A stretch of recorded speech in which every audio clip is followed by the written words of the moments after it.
All right, thank you everybody for joining us here. We're here to talk about Fujifilm and the incredible new camera GFX ETERNA 55. I'm here with the filmmakers, Oren Soffer, who is the incredible cinematographer. You know him from The Creator and so many other incredible things. Also Andrew Kightlinger, who is the writer, director, and editor of the new movie OK. And you two are among the first filmmakers in the world to create a film, to make a film using GFX ETERNA 55. Thank you so much for being here today. Yeah, our pleasure. Yeah. Thanks for having us. I love the film. The film is called OK. I cannot wait for everybody to see it. I'm going to start off with a question that I think is interesting because I think filmmakers, when it comes to director of photography, the cinematographer, and the director, the conversations that you are having have to be narratively driven. For the choices that you make, the way a shot looks, the way a scene is lit, it's not just to look cool, or it has a narrative decision process. And I was wondering if you could speak about your narrative conversations that you have in terms of the technical and how you're going to marry narrative and technical. Yeah. Well, I mean, it all really starts with the story, right? And what is the story that we're trying to tell? And I think the layer underneath that really, because that always sounds very simplistic, right? Like, what is the story we're trying to tell and how do we tell it visually? I think more importantly is, what is the emotion that we're trying to get across, right? And the emotion that we were trying to get across here was based in is based in the story. This is a story about grief. It's a story about loss, and it's a story about loneliness.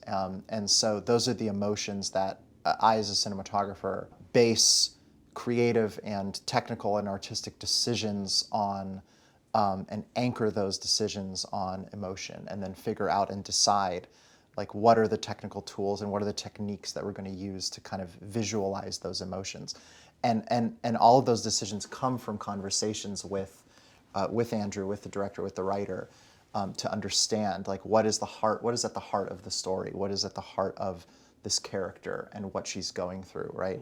So those are conversations that we have, and then we share ideas and images and references and kind of throw things back and forth and, like, figure out what we like and what we kind of mutually want the film to look like and feel like, and it kind of just grows organically from there. And Andrew, we were talking before the interview about Sidney Lumet's book, Making Movies. Yeah. And there's a great story in that book about making 12 Angry Men, and Boris Kaufman, who was the incredible cinematographer on that film. The camera work in that film, the camera would be higher up at the beginning and the lenses would be more wide, right? And then as the film goes on, the cameras would lower down and the lenses would change to create like a claustrophobic feeling. All of those moments are feelings of subconscious that we feel as the audience. It's not advertised. We feel that tension because of that. So Sidney Lumet was one of those filmmakers who was obviously dialed into the cinematography and knowing what it could do to tell a story. I feel like you're in that same boat where you talk about, like, you know all the technical aspects of it and how you want to portray it because you have different aspect ratios in this film. Talk about your connection to the technical. Well, one thing that he and I have a shorthand because we love the same movies. So we went into this knowing that we wanted to make a movie that was essentially an homage to Ingmar Bergman and Steven Spielberg. And how do we marry those two aesthetics together and pay tribute to them? And one thing that we wanted to do is in Loretta, the woman depicted in this film, when she's in the present, when she's grieving her husband and we're with her in her house, we are in the Bergman mode. So we're shooting in this square frame, 1:3:3, and it's almost like a portrait, and it's very intimate. And when we're in her memories, and we are shooting in anamorphic. And so we made that decision because we wanted to, again, subconsciously have the audience be in her headspace.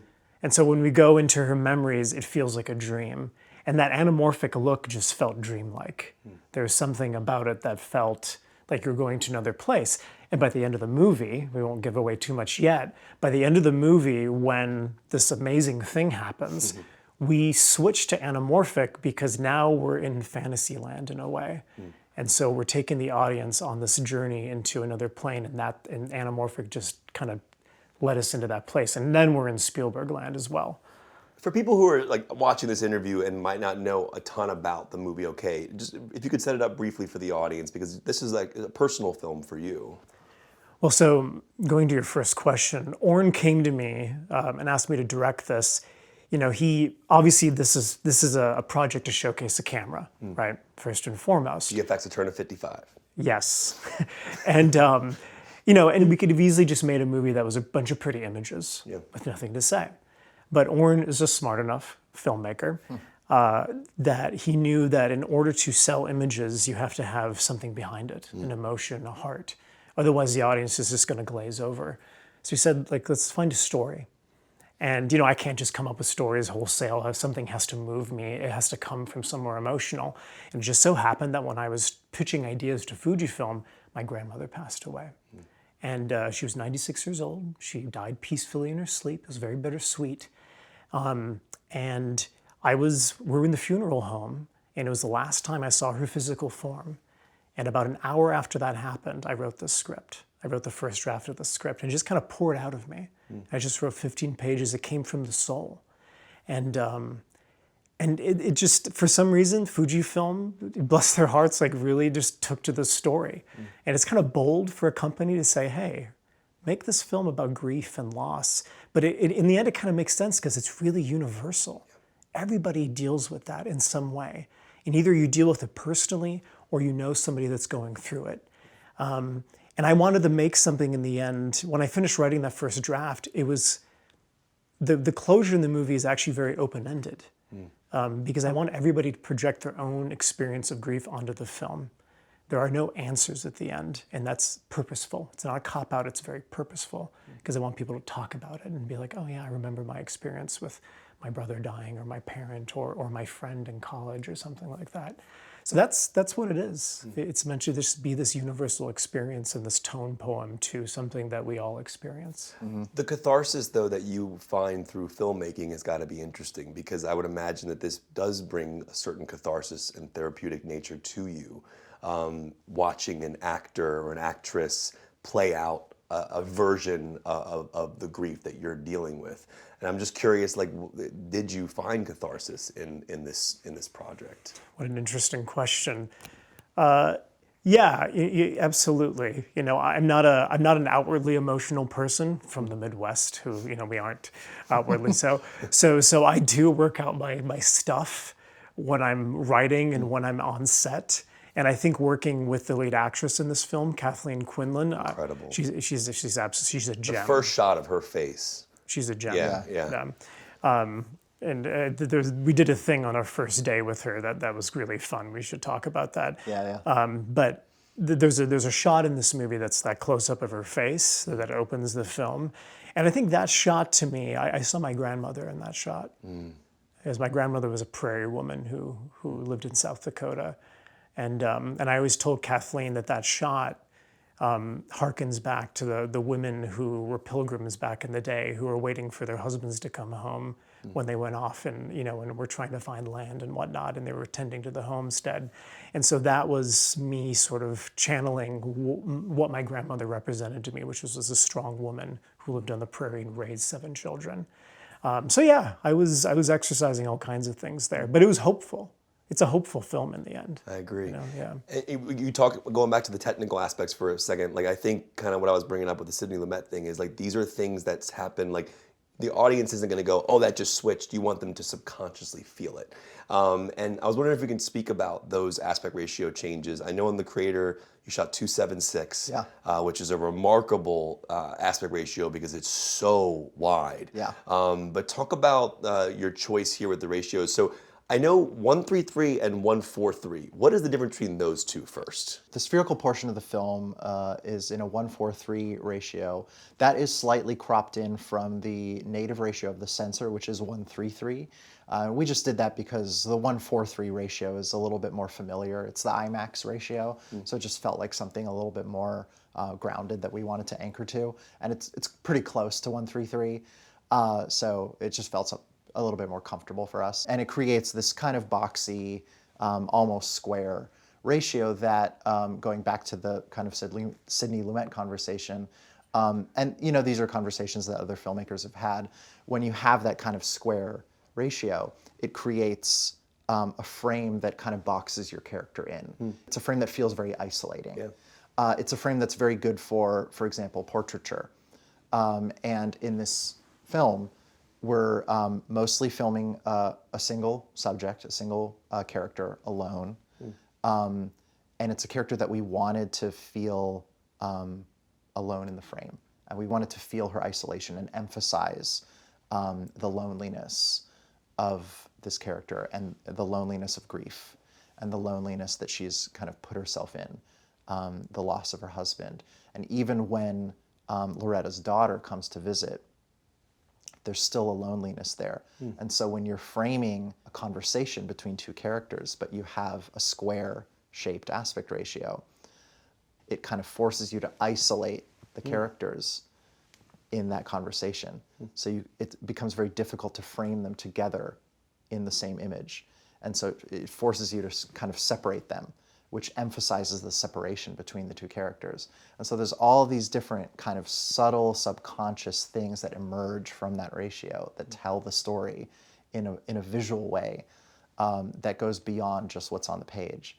The anamorphic ratio, 2:6:6, as you said. Which is very close to what you shot on The Creator. Absolutely. Yeah. And what we loved about the 2:7:6 ratio on The Creator was exactly that it's a very epic, huge canvas, and it just opens this world. And that's exactly what we utilized it for in this film, is the 2:6:6 ratio, which also is, again, just going from the technical, when you put a 2 times anamorphic lens, which is what we did on this, it's an anamorphic lens that de-squeezes Can you explain times that? 2. Yeah. Yeah, so briefly, Yes, please explain This is it. so cool, by the way. so the basic fundamental of how an anamorphic lens works is an anamorphic lens is an optical compressor. And it is a piece of glass that takes in an image and it warps it into a square. In the traditional anamorphic is a 2 times squeeze factor. That's how most anamorphics have been throughout history. And basically what that says is it's taking an image that is X viewing angle, and then it is squeezing it by a ratio of 2 times.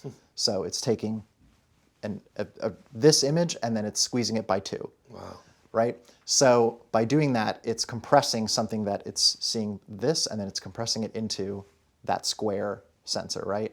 And then when you take it into the edit, it's de-squeezing it to get that wider. So you lose none of the image. You're losing none of the image. Interesting. And when you de-squeeze it, you get that really wide aspect ratio. It's really just math. When you double the 1:3:3 ratio times 2, you get a 2:6:6 aspect ratio natively from the open gate using the full height and width of the open gate sensor. Cool. So basically the 2:6:6 ratio is just very wide. And that wide ratio just feels epic. It just feels cinematic. Like it's a language, I think, that as an audience we're just attuned to as being cinema. You know, it's something subconscious. I think that we've seen all these films from the 50s and 60s and 70s that were shot in those ratios, CinemaScope and VistaVision, exactly. Like from when those formats were invented and burned into our subconscious with Ben-Hur and Lawrence of Arabia and all these films on this epic canvas, right? So I'm seeing a 70 of Lawrence of Arabia next week. No, it's the best. I'm like freaking out. Yes. I'll tell you about it more off camera. Oh It's God, great. It's so crazy. I see it once a year. I know. We just saw it. We saw it last month. Is the 70 mil it just amazing? It's a religious. Is that experience. 276? It's a different ratio. I will, but yeah. Ben-Hur is 276. Keep that ticket stuff. Yeah, I will. Yeah, Oh, exactly. I will. Keep that one. But anyway, so what you get with the 2:6:6 ratio on this is you suddenly get all this extra real estate in the image, and in 2:6:6 you can't isolate a character.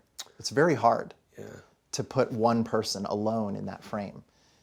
You have to it kind of forces you to have a character share the frame with somebody else, and so to utilize that ratio for the memories and the flashbacks when Loretta is sharing her past life with George when he was still with her, that ratio for the memories is it came to signify a time in her life when life was shared, when her life was full with another person. And open. Exactly. And so that's the kind of subconscious storytelling that we were telling, and that life was open and wide and big, right? And now, without George, without her husband, life is small and confined and limited. And as the film progresses, there's something that leads her back towards life reopening, right? All of this kind of reminds me, and we talk about this all the time, of this very famous Roger Ebert quote of film being an empathy machine. And this all kind of ties into what Andrew's saying, is that this whole film and the story is a machine for empathy, for feeling this story, feeling empathy with this personal event that Andrew went through, the emotions, the universal emotions of grief and loss.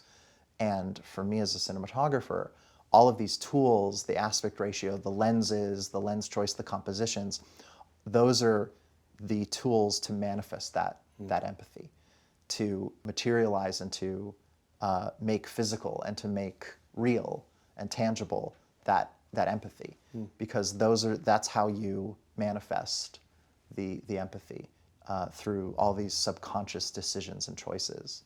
Yeah, it's like, I feel like when you're watching the movie when you're in the 143, you're holding your breath because you can't breathe, and then when it opens up to the anamorphic, you feel freedom. I remember with the creator, and also the ratio that you shot 2:7:6 on that, and that Richardson used on Hateful Eight as well. He did, yeah. And I guess my question is kind of, you with the 2:6:6 you have here, you talked about this idea of the 1:4:3 and how you have to isolate people when they're talking in a conversation. With the wider ratio, like the 2:6:6 or the 2:7:6, like I remember watching Hateful Eight going, you're the editor. Like I'm editing where I'm looking in the frame. Yeah. Michael Madsen sitting over here, Tim Roth's over there. Who am I watching? What's Michael Madsen doing? And I was just curious, like, do you feel that way with a film like this? And when you're in the 2:6:6, do we become an editor in a way of where we're looking in that frame? Do you want us to be looking around the frame? Yeah, that's a great question. I think yes. I mean, I think a good use of that ratio does create that effect, because the best uses of that widescreen ratio are filmmakers who really fill the real estate of that frame. Yeah. I just saw Yojimbo last night, and Kurosawa is the master of filling the widescreen frame. So Yojimbo or High and Low. High and Low is maybe the best use of widescreen in terms of composition and placing characters in the frame, because it's the same thing. There's like 10 different people in the frame, and you're the editor. You decide who you're looking at, because if it was Academy ratio, you couldn't do it. Yeah. You would have to cut to singles of everybody sitting around a phone call and seeing each person's reaction. But in the wide ratio, you can just frame everybody sitting around the phone. And then you decide whose reaction you're going to look at. And that's such a powerful filmmaking tool. And being able to choose which ratio you're going to shoot on, that's the filmmaker's choice. Like, that's the power of having those different tools at your fingertips, right? Is we decide, what do we want to put the audience in? Do we want to decide who you're going to look at, or do we want you to decide? What is that moment about, you know? And that's what dictates that kind of choice. All right, so GFX ETERNA 55 is the camera the movie was made on. Talk about that particular camera. You're among the first filmmakers in the world to utilize this camera to make a film. And I'm just curious for you, Andrew, kind of what that camera meant to you, and what you found that it helped enable you in your storytelling. It was interesting. I guess I've been saying this a lot, so I'm just going to say it again here. As like a refrain for me now, is that it makes things intimate yet epic. Yeah. And it's hard to sort of, you look at like a person's face in the frame in that camera, and this was like live on set. I was holding my monitor, and I just felt like Loretta's face was the biggest thing I'd ever seen. And her face tells a story. It does, yes. Like, you can see her whole life. It does, and I think the camera is part of that. I think the sensor is doing some of the work there. Like I say, it was almost like I was watching like a Vermeer painting or something. And I think you mentioned how it's like a portraiture camera almost in a sense. Yeah. There's something about that Fujifilm essence that makes it feel larger than life. And then when we're filming landscape, she's standing on the beach and she's far away and we're isolating her. We called it the dune shot because she's like way far away. It felt epic at the same time. And so there's something about it that felt very freeing as a director because we were allowed to be nimble and we were allowed to move it to wherever we wanted and find interesting angles and be improvisational.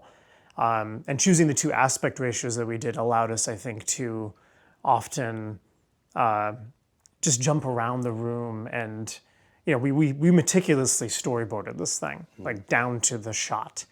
But we often would just be like, yeah, we can do this in 1 shot, even though we had 10 shots planned or something, because the camera allowed us to be nimble that way. Or we said, oh, this square frame allows us to tell the story in this 1 frame here. So it was just a very freeing camera, for lack of a better thing to say. I think it's freeing. And for you, obviously, you used many cameras in your career. What was it about this camera that kind of surprised you in terms of like, did it enhance your understanding of the ability of filmmaking and what storytelling can do on an emotional level? Yeah, I think, we live in a really fortunate time as cinematographers. There's so many great tools and great camera platforms to choose from, and all of them function at such a high level that it's you really can't go wrong, which is really amazing and such a fortunate place to be in. And so it really comes down to what is the right camera for which film, and what makes a certain camera unique. What is this something special about a certain camera that no other camera has. So with Eterna, it's really the sensor size. And the GFX ETERNA 55 currently has the tallest sensor in the world for a cinema camera. It does, yes. It's very unique in that regard. And what that sensor size does is, when combined with the right lenses and the right distance from your subject, it creates that epic portraiture image and that really shallow depth of field that really, to me, looks like a medium format still image, but come to life. And that's something that I haven't quite seen before, not quite in the way that I saw with this camera. And I thought that was really, really special. That's what I was most excited to see in this. I've been taking still photographs with the GFX stills camera for many years, and I love the way those stills look. I took a lot of still photography on the set of The Creator with the GFX 100 too, and I just love the stills that I took with that camera. I take it with me on travels. So to be able to get kind of motion stills almost that have that richness and depth of large format, like medium format photography, I think was just really, really unique. And that first frame of Loretta's face, to me, is the perfect example of it. Is like that kind of proximity, like that presence is something you can only get with that kind of sensor size, because it allows you to get that close to somebody's face, but then still see as much as you see without it feeling too confined or tight. And that's what's really special about it. So yeah, I think that was really the most, that's what the camera unlocked for me creatively. I think that I'm really excited to kind of further explore. And I'm really excited to see what other filmmakers do with it. You know, we had a really specific story we were trying to tell, and I think we really pushed the cameras as far as we could within the confines of our story. But that was one story and within one genre, and I'm really excited to see what other people do with it. Andrew, the film deals a lot with memory as well, and I was wondering, like, memory and time are really interesting tools in the filmmaking world. Like there's so many ways you can play with it. And also our minds, we remember things non-linearly. And I was wondering if you could speak to memory and kind of giving that an aspect to the film as well, and kind of how you play with memory and what the character's remembering and kind of how you wanted that to kind of play out. Yeah, well, when we were talking about aspect ratios earlier and he was describing how the lenses work, I was thinking about one of the reasons that we chose anamorphic for the memories was because it's such a jarring cut to go from spherical to that 2:6:6 aspect ratio. Yeah. And it's because when she's sitting at her little breakfast nook and she sees a coffee cup and it snaps her to a memory of her husband, when we are grieving and some object snaps us to a memory of our loved one, it's jarring. It can be sad, it can also be happy. So that was the purpose of doing that, is that we're snapping to something that's very jarring. And then also in the editing style of the movie as well, you know, one of my favorite films, it's a cliche at this point, but who's going to argue with me, is The Tree of Life. Yeah.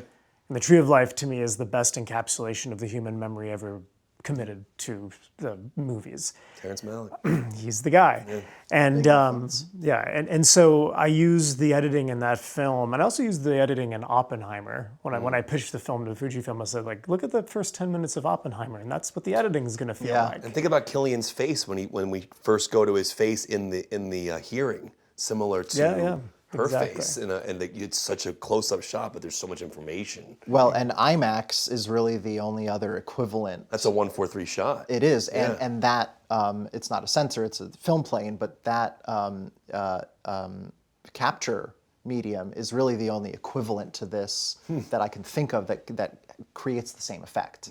Although it's the film version, but this is kind of the digital equivalent of it to me. So it kind of has the same effect, and you can see how it looks in IMAX form. But this is kind of the digital. Yeah, when you see Killian's face on an 8-story screen, it's the same. Exactly, it's the same. It's the same thing. Yeah.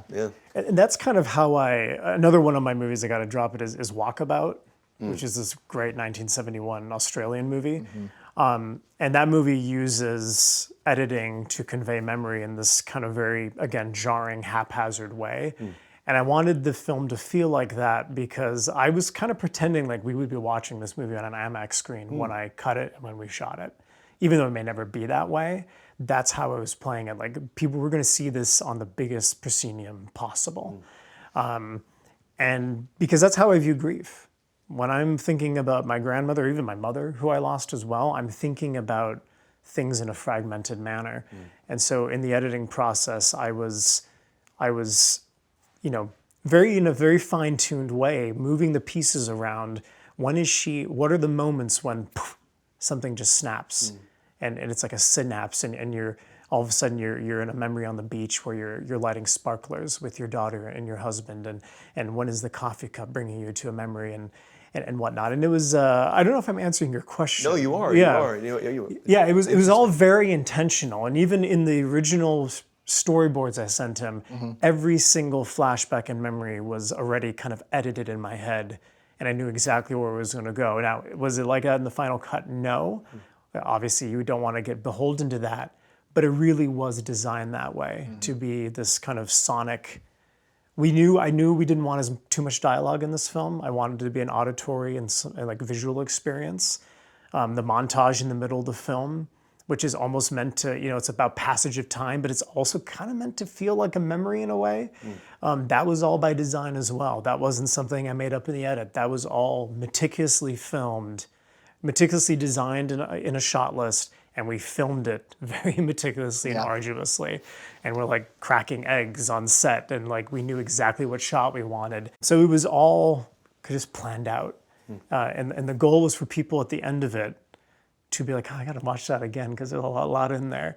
And you were mentioning 2:6:6 and how much you have to put in the frame. I think that directors, it's such a confident thing to choose that aspect ratio. I'm not saying that we're super confident, but maybe we are. But I think like David Lean shot Lawrence of Arabia because he knew he was making a movie that 80 years from now, people will be watching again in 70 millimeter at the Egyptian. Because you need to go back and see it because there's so much you could miss. You're telling something timeless. And I think there's something about this camera. There's something about the images that this camera captures that is timeless. And I think that's what's special about it. I want to talk to you about your editing, because the editing is a whole nother piece to kind of piecing together these images. And there's two edits that I remember specifically. In the bed, like you have these slow dissolves as she's in the bed, but then the one that really struck me was the one where she was laying on one side of the bed at night, and then she rolls over, and then the edit becomes the next day.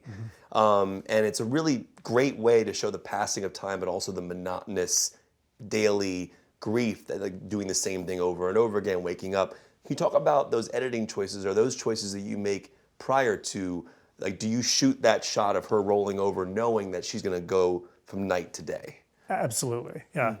You know, I've made, you know, I'm still growing as a filmmaker, and I hope that I'm learning with every movie. I think Spike Lee just said on his DGA podcast for I Still Always, he's like, I'm always learning, and every movie I make, I learn Spielberg said something new. it's like the first time he makes a movie every single time. I love it. Yeah. I mean, I hope that's always the case. So for me, it's, but I do go into it being, okay, what did I learn in my last movie? What I learn is like, what I always learn is that prep is everything. That's how you make a movie.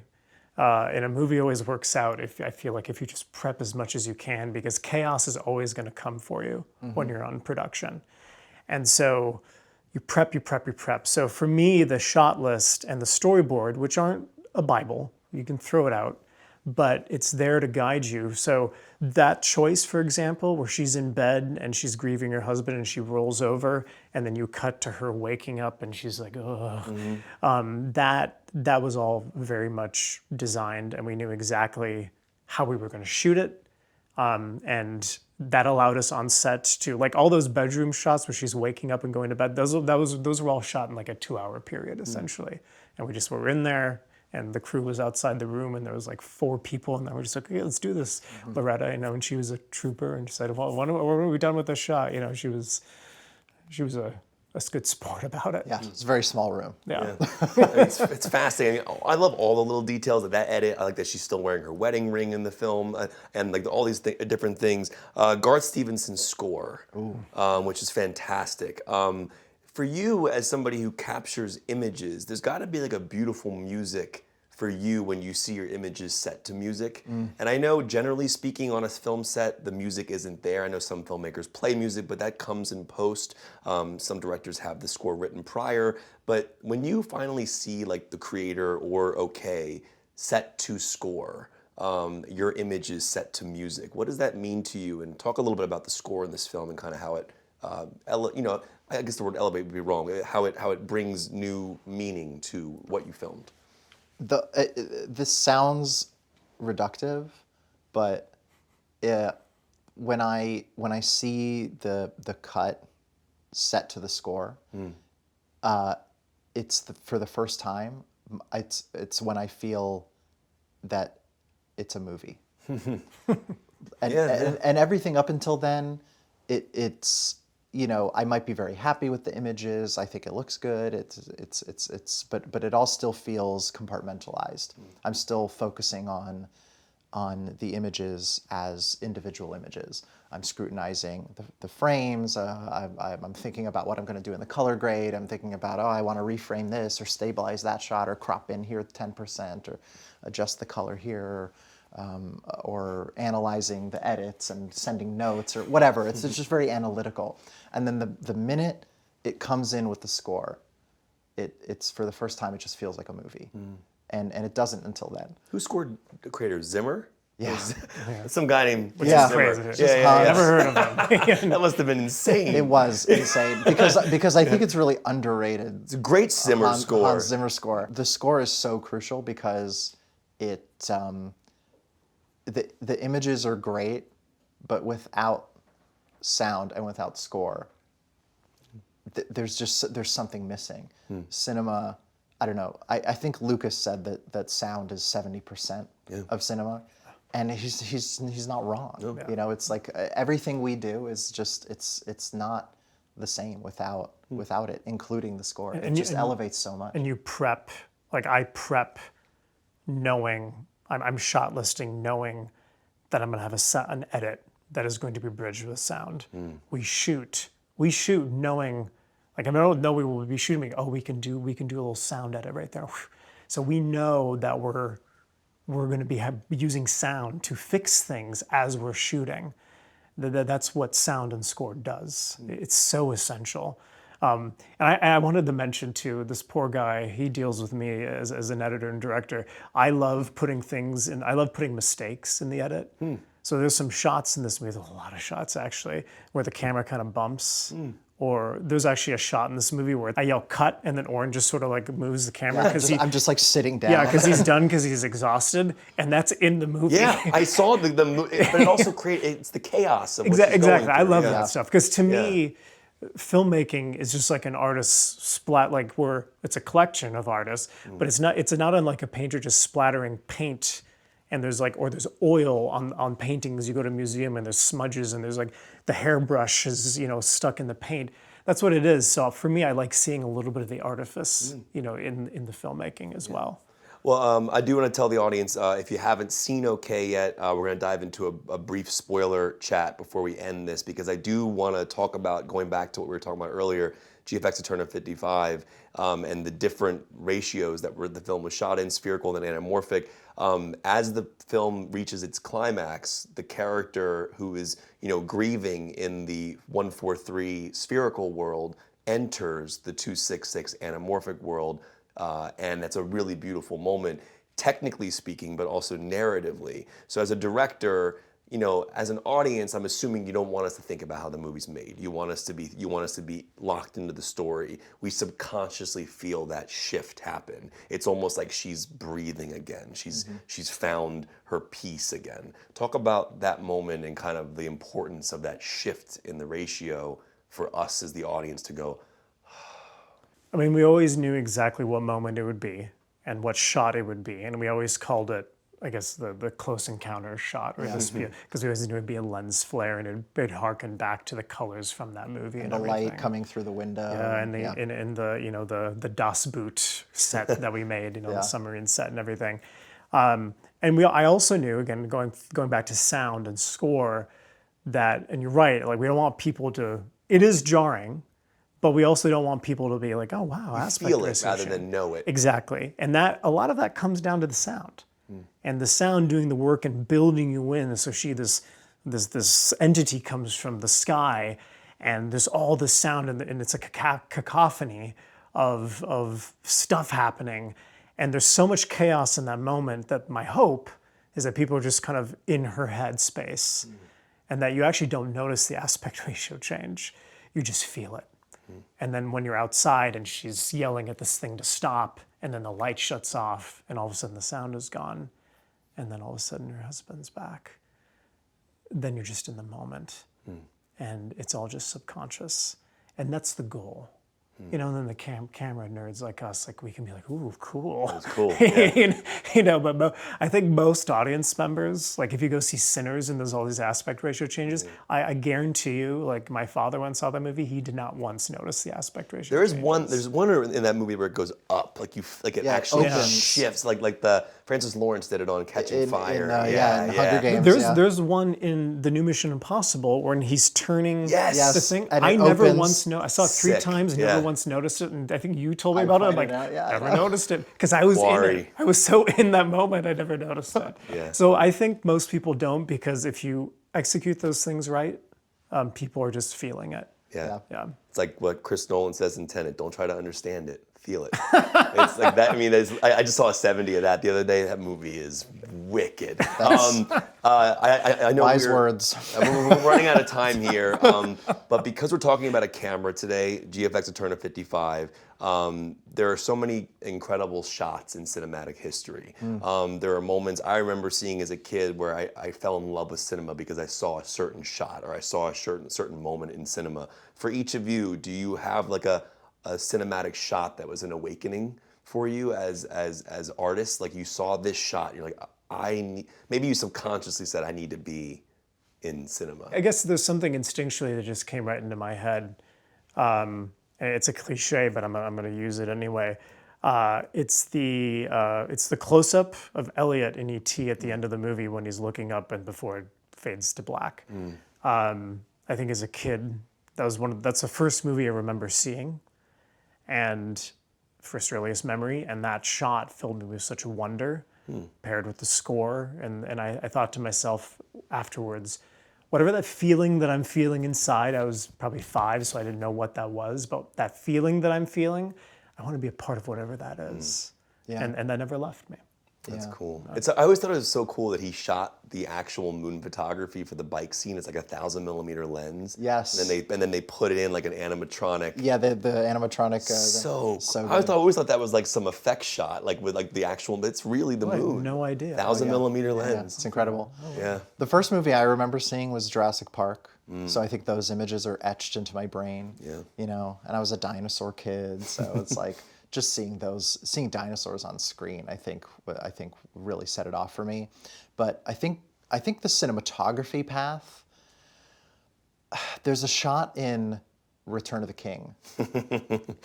Dude, you can't bring that up and now we have to geek out about that. I mean, like I know. That's one of my favorite movies ever made. Yeah. So there's a specific shot in Return of the King. It's really specific. Anyone who's seen the movie a lot will know this shot. There's a shot where Gandalf is riding on the horse, and he's just it's in the field outside of Minas Tirith, and he's just scared away the Nazgul and the horses, and the camera's tracking behind the horse. It's really shaky, and then the camera's kind of like panning with him as he's kind of turning back, and it's really messy, and then at the last minute, it's like the last 12 frames of the shot, the camera just pans over, and there's Minas Tirith, and they didn't have to do it. They could have cut that. But they leave it in. They went through all the trouble of putting the whole city in, and it's so sloppy and messy, and it's just that to me, like, that's cinema. That's magic. That's Peter Jackson. That's why I love him Yeah. so much. I learned filmmaking through his DVD features. Me too. Same. Yeah. And that's what all those DVDs inspired me to get into it. Remember the get into green, the cinema. blue, and the little the bookshelf DVDs? I still have them. So do I. Yeah, dude. yeah. I So still do have I. them. All right, we do got to wrap this up. GFX Eterna 55, talking about Fujifilm, talking about OK, which both of you are among the first filmmakers in the world to make a film on the GFX Eterna 55. So thank you very much for your time today, and this has been an absolute pleasure nerding out with you guys. This was a Thank you. delight. Thank you guys.